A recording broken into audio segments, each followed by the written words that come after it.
Olá meninos, tudo bem com vocês? Hoje a gente vai começar uma aula sobre respiração celular. A gente vai dividir essa aula em dois momentos. Nesse primeiro momento, a gente vai falar dos dois primeiros processos da respiração celular e numa próxima aula a gente vai falar sobre o último processo, tudo bem? Bom, antes de começar, eu queria falar para vocês que o processo de respiração celular, ele é um dos processos mais complexos, né, que existe dentro da biologia. E aí eu vou aos poucos com vocês. Eu vou explicar com bastante calma para que não fique nenhuma dúvida. Mas se por acaso vocês ficarem com dúvida em alguma parte do conteúdo, podem me mandar mensagem pelo WhatsApp, principalmente por áudio, que é melhor, né? Que aí a gente pode conversar, tá bom? Então vamos começar. Primeiro, gente, eu vou começar falando da equação geral da respiração celular. Antes da gente começar a equação, primeiro eu gostaria de falar para vocês a diferença entre respiração pulmonar, que é a inspiração e a expiração, né? Inspiração é quando a gente coloca o oxigênio para dentro do nosso corpo e expiração é quando a gente tira o gás carbônico, né? Inspiração e expiração. Agora, quando a gente fala de respiração celular, já está no nome, é respiração que acontece dentro da célula. Então, pode diferenciar esses dois processos. Então, vamos começar. Como que acontece? Primeiro, antes de falar da equação mesmo, eu vou falar sobre as imagens que eu coloquei para ficar mais fácil. Bom, aqui na primeira imagem nós temos um prato, né, de comida. Então, vamos supor que você está preparando o seu almoço, você fez seu prato e no seu prato tem carboidrato. Então, se você vai comer carboidrato, depois que o seu sistema digestório fizer a digestão, depois que quebrar o alimento, ele vai, essa molécula grande, né? Se você comeu, por exemplo, um tipo de polissacarídeo, depois de um tempo, o seu corpo vai reduzir aquilo em glicose, que é a menor molécula que a gente tem aí de açúcar, que é um monossacarídeo. Então, você vai se alimentar, vai acontecer a digestão e aí as suas células vão capturar quem? A glicose, que é o monossacarídeo. Então, aqui na imagem eu coloquei um prato de comida para representar. É claro que nós temos várias outras moléculas, mas aqui na respiração celular nós vamos falar basicamente da glicose, tá bom? Então, aqui na fórmula, eu coloquei a fórmula da glicose, que é C6H12O6. Então, a glicose ela tem 6 carbonos, 12 hidrogênios e 6 oxigênios. Então, isso é a glicose. Isso é que vai entrar no seu corpo pela alimentação. Só que eu acabei de falar com vocês uma das funções básicas que a gente precisa ter, né? Uma das coisas que é a comida. Então, toda vez que eu falar de glicose, você tem que lembrar de comida. Outra coisa básica que a gente precisa também é o oxigênio. Então, a gente precisa do oxigênio, né? Na inspiração. Então, duas coisas que a gente precisa que vai acontecer antes da seta, antes do processo. Então, nós temos a glicose, ou seja, comida, e nós temos também o oxigênio. Então, são duas coisas básicas que a gente precisa para acontecer o processo de respiração celular. Então, a primeira imagem nós representamos, né, de forma geral, a glicose, e aqui na segunda imagem eu coloquei uma pessoa, né, respirando, e aqui na setinha verde, por enquanto só olhe para a seta verde, nós estamos representando aqui a inspiração. Então, aqui na seta verde é o oxigênio entrando pelo sistema respiratório, e aí o que vai entrar na sua célula? Essas duas coisas, tanto a glicose quanto o oxigênio que veio da sua respiração, da sua inspiração. Então, quando entra essas duas coisas nas suas células, a glicose e o oxigênio, as mitocôndrias, que é a organela responsável pela respiração celular, elas vão poder funcionar.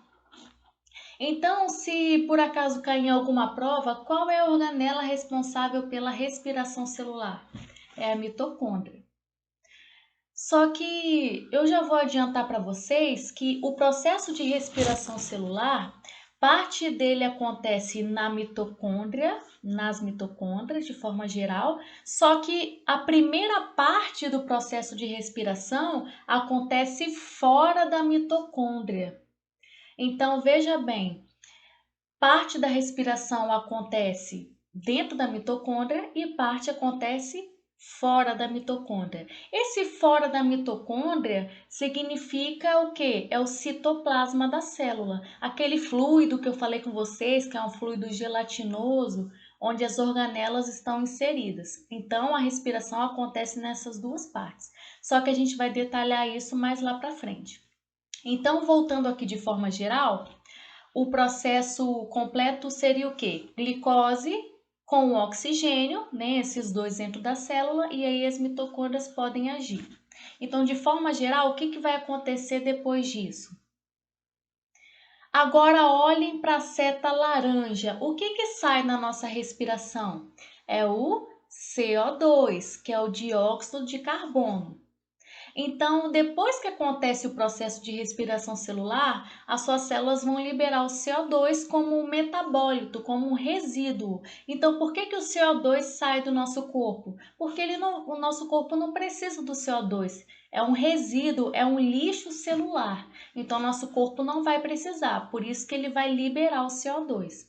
Tá bom? Então, aqui, essa seta laranja representa o CO2 saindo do corpo.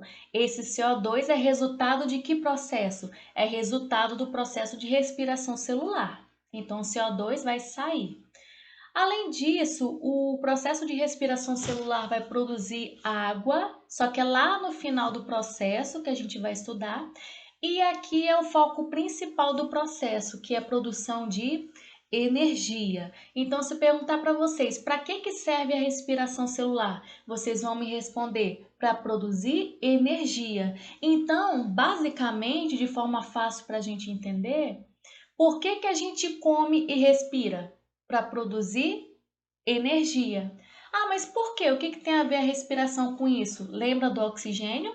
O que vai entrar na célula? Além da comida, que é a glicose, você também precisa do oxigênio que veio da respiração. E depois de acontecer isso aqui, no final do processo, a gente produz o quê? Energia, que é o foco principal. E aí você me pergunta, professora, mas e o CO2 e a água? Não seria o foco principal? Na verdade, isso acaba sendo uma consequência, mas não é o objetivo, porque o CO2 ele vai sair, é um resíduo.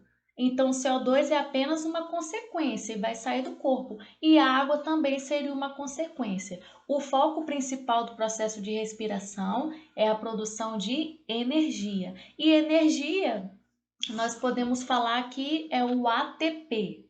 ATP é a moeda energética das nossas células. Então, como que a gente consegue realizar nossas atividades diárias, todas elas? Através da energia, que é o ATP, e esse ATP veio de onde? Do processo de respiração celular. Só que para acontecer o processo de respiração celular, nós precisamos basicamente de duas coisas: comida e oxigênio. Basicamente é isso. Conseguiram entender? Então aqui eu falei para vocês da imagem, tudo certo? Agora, gente, se eu perguntar para vocês o seguinte, agora é um pouquinho mais específico, tá? Se eu perguntar para vocês, como que essa comida, né, que você comeu no almoço ou na janta, como que ela vai se transformar em energia? Como que essa glicose aqui do início vai se transformar em ATP, em energia? Aqui agora a gente já começa a entrar no conteúdo de forma mais específica. Percebam o que a molécula de glicose tem. Ela tem três componentes, três átomos diferentes. A glicose tem o C de carbono, o H de hidrogênio e o O de oxigênio, concordam? Só que se eu te perguntar assim, qual desses três átomos vai ser importante para fabricar a energia, para fabricar o ATP? Qual desses três a gente vai retirar para fazer essa energia? Vocês vão me responder o hidrogênio. Então, é o H de hidrogênio. Então, toda vez que o nosso corpo fizer, as nossas células, né, fizer o processo de respiração celular e utilizar a glicose, né, que é a regra, o que o nosso corpo vai utilizar dessa molécula de glicose? O carbono, o hidrogênio ou o oxigênio dessa molécula? Vai utilizar o do meio, que é o hidrogênio. Então, esse hidrogênio aqui, no final, quando acabar o processo, vai virar o quê? Energia, ATP. Ah, professora, mas o que acontece com o restante da molécula de glicose? Esse carbono e esse oxigênio. Olha só, carbono com oxigênio, repara aqui no finalzinho o que dá, ó? CO2. Então, o restante da molécula de glicose, né? O hidrogênio a gente vai utilizar para fazer energia e o que sobrar dela vai virar o quê? CO2 e vai sair do nosso corpo. Entenderam como é que funciona? Então, eu coloquei aqui embaixo, ó, hidrogênio, ó, tá aqui. E aí você me pergunta, professora, mas esse Ezinho aqui é de quê? Esse Ezinho significa elétron. Mas de onde que veio esse elétron? Vou falar de forma geral aqui. Na biologia e na química também, quando acontece um processo de quebra da molécula, nesse caso a gente quer quebrar a molécula de glicose, concordam? Para fazer energia. Se acontece um processo de quebra de uma molécula e a gente precisa retirar alguma coisa, que nesse caso é o hidrogênio, né, que eu falei para vocês, o elétron ele sempre vem junto. Então, no caso, o hidrogênio e o elétron vão sair ao mesmo tempo. Então, por exemplo, aqui nós temos 12 hidrogênios, né? Então, se sair um hidrogênio, vai sair um elétron com esse hidrogênio. Se saírem dois hidrogênios, dois elétrons. E por aí vai, tá bom? Então, esse hidrogênio e esse elétron que vão vir de onde? Da molécula de glicose. Eles vão formar ATP lá na frente. Só que o nosso corpo, ele vai precisar de transportadores. Eu falo transportadores para ficar mais fácil. O nosso corpo vai precisar de alguém que pegue esse hidrogênio e esse elétron junto e transporte lá para o final do processo para fazer energia. Então, quem é que vai retirar, quem é que vai pegar esses hidrogênios e esses elétrons da molécula de glicose e levar lá para o final do processo para fazer a energia? São dois transportadores básicos, na verdade, duas enzimas que a gente fala, que se chama NAD e FAD. Então, o que é o NAD e o FAD? São transportadores. Eu coloquei aqui dois caminhões, né, para a gente representar. São dois caminhões, dois transportadores, duas enzimas que vão pegar esses hidrogênios e esses elétrons da molécula de glicose e vão levar lá para o final do processo. Então, o trabalho desses dois é esse: transportar hidrogênios e elétrons, tá bom? Outra coisa importante que eu preciso falar para vocês é o seguinte: como eu falei para vocês, a importância de tudo isso aqui é fazer ATP. Só que aí, quando a gente for estudando o processo de respiração celular, a gente vai precisar fazer uma contagem de NAD e de FAD, que são esses caminhões aqui. Quantos NADs apareceram, quantos FADs apareceram. Só que para que serve isso? Eles não vão pegar o hidrogênio e elétron para fazer energia no final? Então, eles vão ajudar no processo, só que o foco é fazer o quê? ATP. Então, no final das contas, o que vai acontecer? A gente vai precisar saber o saldo de ATP. Quantos ATPs que esse processo todo conseguiu fazer? Quanto de energia que esse processo conseguiu fazer? E quem vai ajudar a fazer esses ATPs? O NAD e o FAD. Então, aqui eu coloquei dois desenhos, né? Eu coloquei o NAD, botei um caminhão vermelho e o FAD, o caminhão verde. Percebam que eu coloquei a expressão deles de forma diferente, ó. Por que que o NAD eu coloquei ele aqui mais com cara de bravo? Porque ele é o que mais vai trabalhar nesse processo. Ele é o que mais vai pegar hidrogênio e elétron para levar lá para a última fase. Então ele vai trabalhar muito. Então, quando a gente for estudar, toda hora vocês vão ver o NAD aparecendo, que é o caminhãozinho vermelho. E o FAD, olha aqui que eu coloquei para vocês, o verdinho. Percebam que ele tá com a cara de tranquilo. Por quê? Ele é tipo aquele preguiçoso que não quer fazer nada, só aparece de vez em quando. Na verdade, ele vai aparecer só no meio do processo, basicamente 2 vezes só. O restante vai ser o NAD. Então, por isso que eu coloquei a carinha deles diferentes para a gente poder relacionar, para ficar mais fácil. Então, por que que o NAD está com essa cara de bravo? Porque ele é o que mais vai aparecer, é o que mais vai trabalhar. Já o FAD já está mais tranquilo, porque ele quase não vai fazer nada, ele está tranquilo. Ele vai trabalhar poucas vezes.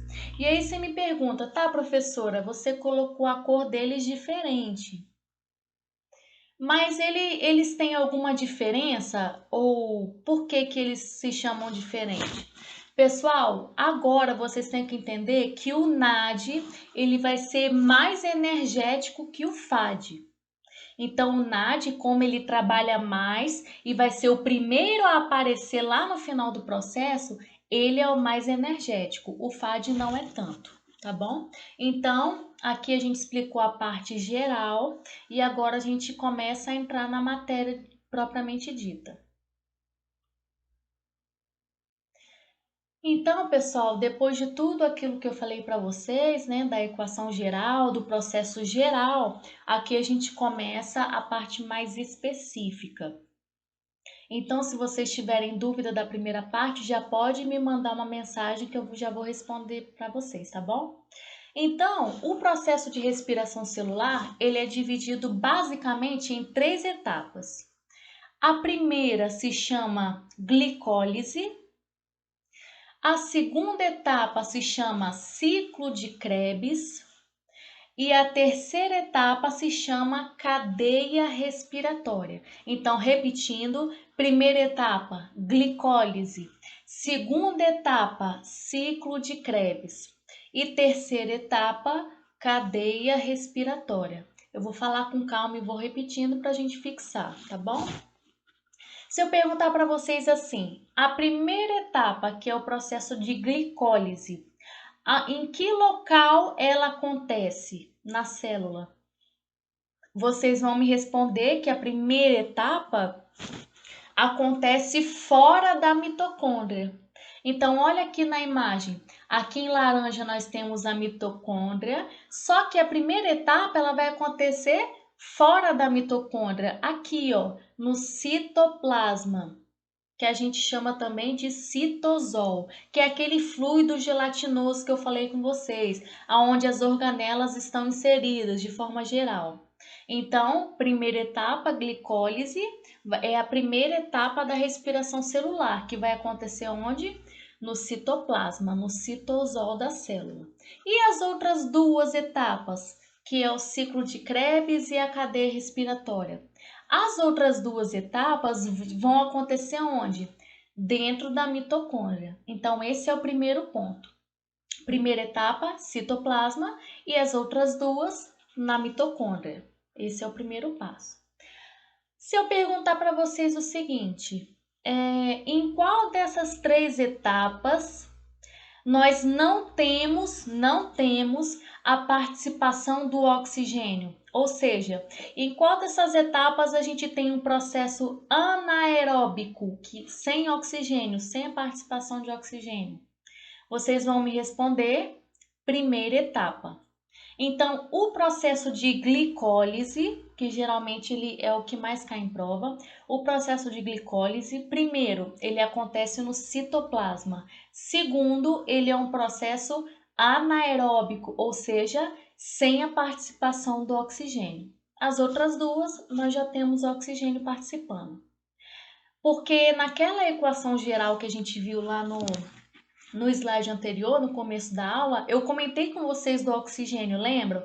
Que o oxigênio vem da respiração, só que esse oxigênio que a gente inspira, ele só vai participar do ciclo de Krebs e da cadeia respiratória. Na primeira, esse oxigênio ele não interfere no processo, tudo bem? E aqui eu coloquei para vocês embaixo a complementação. Então, a primeira etapa, que é a glicólise, acontece aqui no citoplasma, que é no citosol. A segunda etapa da respiração celular, que é o ciclo de Krebs, vai acontecer em que local da mitocôndria? Vai acontecer aqui no meio da mitocôndria, ó, que se chama matriz. Matriz da mitocôndria ou matriz mitocondrial. Mas como é que vocês vão gravar isso? Vou dar um macete para vocês, bem simples, ó. Quando vocês verem a palavra matriz, ó, matriz começa com M, você vai lembrar do meio da mitocôndria. Não sei se vai ajudar vocês, mas eu acho que sim. Então, matriz é o meio da mitocôndria. Então, é aqui, ó, nessa região do meio. Essa região do meio da mitocôndria, qual que é a etapa que vai acontecer? É a segunda, é o ciclo de Krebs. E a terceira etapa, que é a cadeia respiratória? A cadeia respiratória, ela já vai acontecer aqui, ó, nessas ondinhas da mitocôndria, tá vendo? Essas ondinhas têm um nome específico, a gente chama de cristas ou cristas da mitocôndria, cristas mitocondriais. Então, resumindo tudo aqui, a respiração celular tem 3 fases. Primeira, glicólise. A glicólise acontece dentro ou fora da mitocôndria? Fora da mitocôndria. Em que lugar? No citoplasma, no citosol.